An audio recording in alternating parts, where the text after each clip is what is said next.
ಕರೆಮ್ ಅವರೇ. ಸನ್ಮಾನ್ಯ ಅಧ್ಯಕ್ಷರೇ, ಚುಕ್ಕಿಗುರುತಿನ ಪ್ರಶ್ನೆ 642 ಶಾಲಾ ಶಿಕ್ಷಣ ಮತ್ತು ಸಾಕ್ಷರತಾ ಸಚಿವರನ್ನು ಕೇಳಬಯಸುತ್ತೇನೆ. ಮಾನ್ಯ ಅಧ್ಯಕ್ಷರೇ, ಉತ್ತರವನ್ನು ಒದಗಿಸಲಾಗಿದೆ. ಸನ್ಮಾನ್ಯ ಅಧ್ಯಕ್ಷರೇ, ಮಾನ್ಯ ಸಚಿವರು ಉತ್ತರವನ್ನು ಒದಗಿಸಿದ್ದಾರೆ. ಮಲ್ಲೆ ಗೌಡರ ದೊಡ್ಡಿ ಬೊಂಕಲದೊಡ್ಡಿ ಒಂದು ವ್ಯಾಪ್ತಿಯಲ್ಲಿ ಬರ್ತಕ್ಕಂಥದ್ದು. ಅದು ಭಾಳ ಬೆಟ್ಟದ ಮೇಲೆ ಇರೋದರಿಂದ ಈಗಾಗಲೇ ಅಲ್ಲಿ ಕಟ್ಟಡ ಮತ್ತು ಕಾಂಪೌಂಡು, ಅಡುಗೆ ಕೋಣೆ ಎಲ್ಲ ನಿರ್ಮಾಣ ಆಗಿದೆ. ಸಭಾಧ್ಯಕ್ಷರೇ, ಮಾನ್ಯ ಸಚಿವರು ಇದಕ್ಕೆ ಒಂದು ಬ್ರ್ಯಾಂಚ್ ಮಾಡಿ ಅಲ್ಲಿ ಒಂದು ತಾತ್ಕಾಲಿಕ ಒಂದು ಹುದ್ದೆ ನೇಮಕ ಮಾಡಿವೆ ಅಂತೇಳಿ ಮಾನ್ಯ ಸಚಿವರು ತಿಳಿಸ್ಯಾರ. ಆದರೆ ಕಾಯಂ ಹುದ್ದೆ ಅಲ್ಲಿ ಕೊಡಬೇಕು, ಶಾಂಕ್ಷನ್ ಕೊಡಬೇಕು. ಯಾಕಂದರೆ ಅಲ್ಲಿ ಮಕ್ಕಳು ಬರೋದಕ್ಕೆ ಭಾಳ ತೊಂದರೆ ಆಗ್ತದೆ ಅನ್ನೋಂಥದ್ದು ನನ್ನ ಮನವಿ. ಸಭಾಧ್ಯಕ್ಷರೇ, ಶಾಲೆಗೆ ಡಯಸ್ ಕೊಡು ಮತ್ತು ಹುದ್ದೆ ಮಂಜೂರು ಮಾಡಿದರೆ ಸಚಿವರಿಗೆ ಈಗ ಒಂದು ಅನುಕೂಲ ಆಗ್ತದ ಅನ್ನೋಂಥದ್ದು. ಯಾಕಂದರೆ ಮಾನ್ಯ ಶಿಕ್ಷಣ ಸಚಿವರು ನಮ್ಮ ಕ್ಷೇತ್ರದ ಬಗ್ಗೆ ಅವರಿಗೂ ಕೂಡ ಭಾಳ ಗೊತ್ತದ. ಬಂಗಾರಪ್ಪ ಸಾಹೇಬರು ಇದ್ದಾಗ ನಮ್ಮಲ್ಲಿ ಒಂದು ದೊಡ್ಡದೊಂದು ಕೆರೆನೇ ಮಾಡ್ಯಾರ ಸಭಾಧ್ಯಕ್ಷರೇ. ಅದರಿಂದ ಸಾಕಷ್ಟು ರೈತರಿಗೆ ಮತ್ತು ರಾಯಚೂರಿಗೆ ನೀರು ಕೊಡೋಂಥದ್ದು ಅವ್ರು ನೆನೆಸ್ತೀವಿ ನಾವು. ಯಾಕಂದರೆ ಅವರು ಒಂದು ಮಗ ಸಚಿವರಾಗಿರೋದ್ರಿಂದ ನಾನು ಇನ್ನೊಂದು ಕೇಳ್ತೀನಿ ಸಭಾಧ್ಯಕ್ಷರೇ, ನಮ್ಮಲ್ಲಿ ಒಂದು ಅಮರಾಪುರ ಕ್ರಾಸಿಗೆ ಒಂದು ಪ್ರೌಢಶಾಲೆ ಒಂದು ಮಂಜೂರು ಕೊಡಬೇಕು ಅಂತ ಕೇಳ್ತಾ ಇದ್ದೀನಿ. ಯಾಕಂದರೆ ಅಲ್ಲಿ ಸುತ್ತಮುತ್ತ 5-6 ಹಳ್ಳಿಗಳು, ಒಂದು 8-10 ಹಳ್ಳಿಗಳು ಬರ್ತದವ ಸಭಾಧ್ಯಕ್ಷರೇ. ಹಂಗಾಗಿ ಅಂಥ ಒಂದು ಹೊರಗಡೆ ಅವ್ರಿಗೇನು ಗಾಣದಾಳು ಕೆಲವೊಂದು ಹಳ್ಳಿಗಳಿಗೆ ನವಿಲಿಗುಡ್ಡ ಪ್ರೌಢಶಾಲೆ ಮತ್ತು ಸುತ್ತಮುತ್ತ ಹಳ್ಳಿಗಳಿಗೆ ಅನುಕೂಲ ಆಗ್ತದೆ. ಹಂಗಾಗಿ ಅಲ್ಲಿ ಒಂದು ಪ್ರೌಢಶಾಲೆ ಮಂಜೂರು ಕೊಡಬೇಕು ಅಂತೇಳಿ ನಾನು ಕೋರ್ತೀನಿ ಸಭಾಧ್ಯಕ್ಷರೇ. ಶಿಕ್ಷಕರ ಕೊರತೆ ಕೂಡ ಸಾಕಷ್ಟಾದ ಸಭಾಧ್ಯಕ್ಷರೇ. ಇಲ್ಲಿ 1674 ಶಿಕ್ಷಕರಿರೋಂಥ ಒಂದು ಸಂದರ್ಭದಲ್ಲಿ ಖಾಲಿ 639 ಶಿಕ್ಷಕರು ಕೆಲಸ ನಿರ್ವಹಿಸ್ತಾರೆ. ಅಲ್ಲಿ ಮತ್ತೆ ಅತಿಥಿ ಶಿಕ್ಷಕರ ಮೇಲೆ ನಡೆದದ.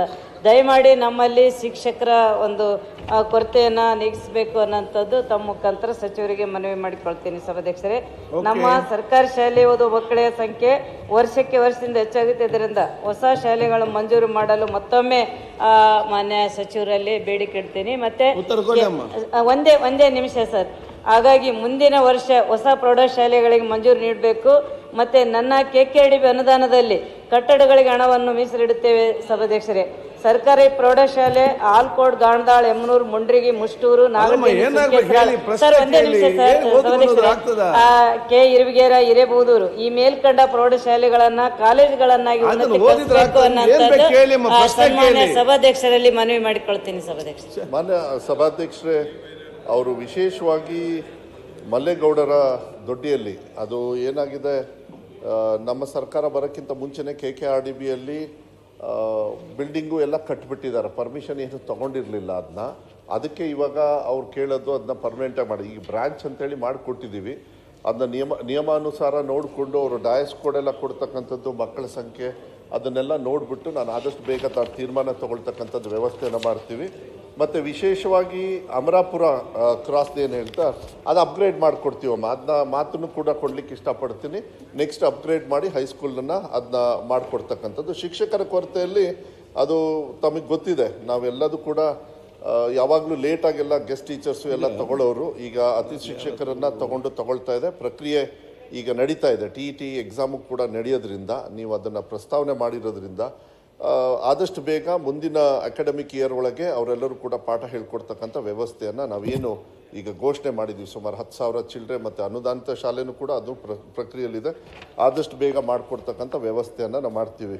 ನಿಮ್ಮದು ಅಮರಾಪುರದ್ದು ಹೈಸ್ಕೂಲ್ನ ಕೊಡ್ತೀವಿ. ಅದು ಮುಂದಿನ ವರ್ಷಕ್ಕೆ ಅದನ್ನು ಸ್ಯಾಂಕ್ಷನ್ ಮಾಡೋದು. ಮತ್ತು ನೀವೇನು ಈಗ ಇನ್ನೊಂದು ಬಿಲ್ಡಿಂಗ್ ಇದೆ, ಈಗಾಗಲೇ ಅದಕ್ಕೆ ಯಾವುದೇ ಥರದ ಡಯಸ್ ಕೋಡ್ ಆಗಲಿ ಪರ್ಮಿಷನ್ ತೊಗೊಂಡಿರಲಿಲ್ಲ. ಅದನ್ನು ಯಾವ ರೀತಿ ನಾನು ನಿಮಗೆ ಸಹಾಯ ಮಾಡೋದನ್ನ ಆದಷ್ಟು ಬೇಗ ತೀರ್ಮಾನ ಮಾಡಿ ಕೊಡ್ತಕ್ಕಂಥ ವ್ಯವಸ್ಥೆಯನ್ನು ನಾನು ಮಾಡ್ತೀನಿ. ನಮ್ಮ ತಂದೆಯವರ ಹೆಸರನ್ನು ಹೇಳಿದ್ದಕ್ಕೆ ನಿಮಗೆ ಅಭಿನಂದನೆಯನ್ನು ಕೂಡ ನಾನು ಹೇಳಲಿಕ್ಕೆ ಇಷ್ಟಪಡ್ತೀನಿ.